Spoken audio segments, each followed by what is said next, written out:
আপনি যদি ভাবেন কলকাতাকে চেনেন, তাহলে শ্রাবণ মাসে একবার চলে আসুন আহিরিটলার এই রাস্তায়।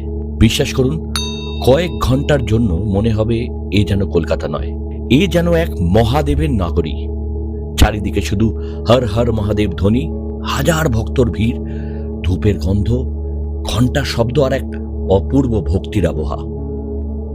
আজ আমরা এসেছি উত্তর কলকাতার ৩০০ বছর পুরনো প্রাচীন সেই আদি ভূতনাথ মন্দির।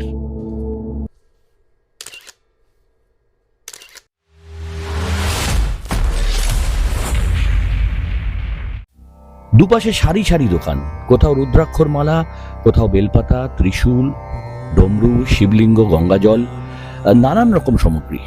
পুজোর প্রায় প্রতিটি সামগ্রী ভক্তদের জন্য অপেক্ষা করে থাকে। দোকানদারদের ডাক আর ভক্তদের মুখে একটাই কথা, বল বম।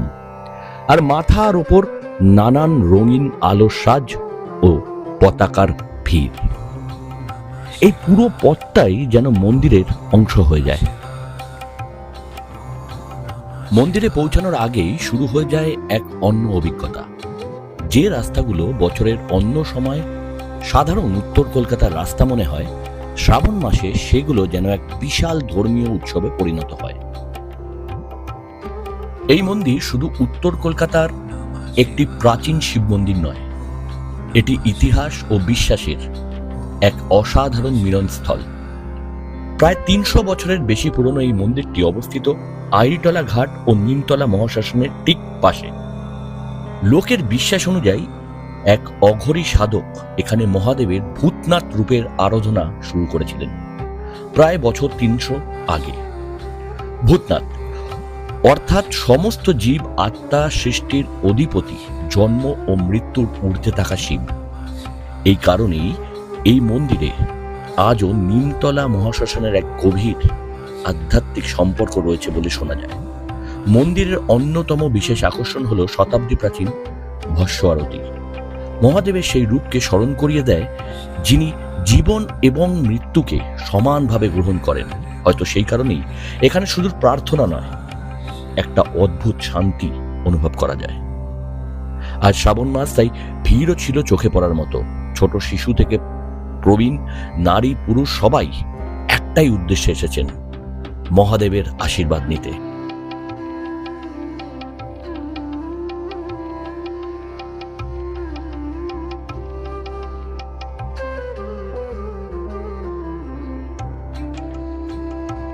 ঘণ্টা শব্দ, শঙ্খধ্বনি আর ওম নমঃ শিবায় এর জপেই পুরো পরিবেশ যেন ভক্তিতে ভরে উঠেছে। মন্দিরের গর্ভগৃহে দাঁড়িয়ে মনে হয় শহরের সমস্ত কোলাহল থেকে বাইরে বেরিয়ে শুধু আপনি আর মহাদেব।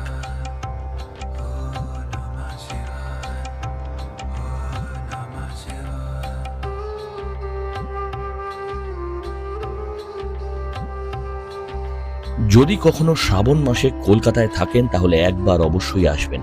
হয়তো আপনিও অনুভব করবেন কেন শত শত বছর ধরে মানুষ এই ভক্তি নিয়ে ভূতনাথ দেবের মন্দিরে বারবার ফিরে আসেন।